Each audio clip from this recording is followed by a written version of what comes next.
How you doing? It's Andrew at FloryPB, and this is a bit of a bonus video, but Mr. Burnside, I forget the name, sorry about that, who's commenting on the YouTube video with the DM ultralight board. You brought up some good points, and I just want to lead you down a good path of where I started a few years ago. This is the DM4 data sheet. This is available on GitHub from David Whiteside, who was the original Codex ramping chip way back in the day. He open sourced his very old stuff. They're talking about like PickKit 2 stuff, but very old stuff. But it's a functioning code and it's a functioning board. If you have the older stuff, which it's hard to use this stuff particularly to make it work, but it's a good reference point. And he has this really nice data sheet.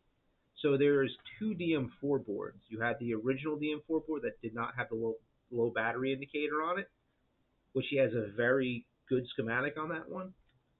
Then you have the board or the chip configuration for the one that I use, the low battery indicator chip, and this is your pinout for the PIC 16 or for the PIC 16 F648A and any of the PICs technically of that particular family. But this is the pinout that is used for the DM4 and all of my boards and anything that's Lucky or DM4 based board. And I think probably most of the die boards. So this would be a good thing to check if you're checking the newer die stuff to see if the pinout is the same as the DM4 is. This is the pinout. This is also the pinout for the NYX, even though because the DM4 board was based off the EGI board in the NYX matrix, the DM3. This is the pinout for that too. It's just they don't have all of the LED colors on that particular board. It's also the pinout for the Quest boards. Even though they only had two dip switches and not four, it's the same pinout because it used the same chip. And this is the schematic. I forget. This is very close or perfect to what it is. I have to change some things, obviously, between boards depending on what else is there, what buttons are there, and stuff like that. But this was very close. Some of these components don't exist anymore, so you just have to make it work. But if you Google on GitHub David Whiteside Paintball, you can get your firmware for this chip.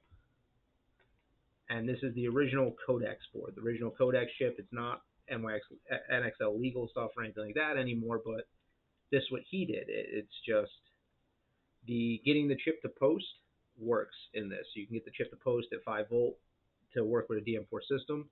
The schematic also works. It's right there.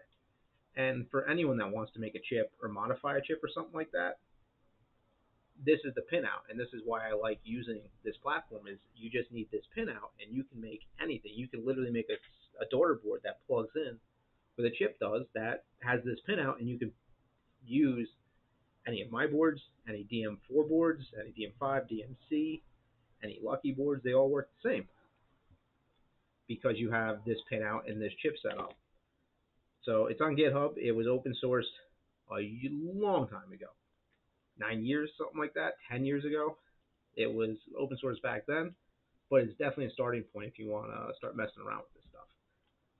It's just Andrew at FloryPB, and this is just a little insight on, one of the reasons that I like the DM4 platform for chips, and why I think I would hope more people would eventually want to try to jump into this.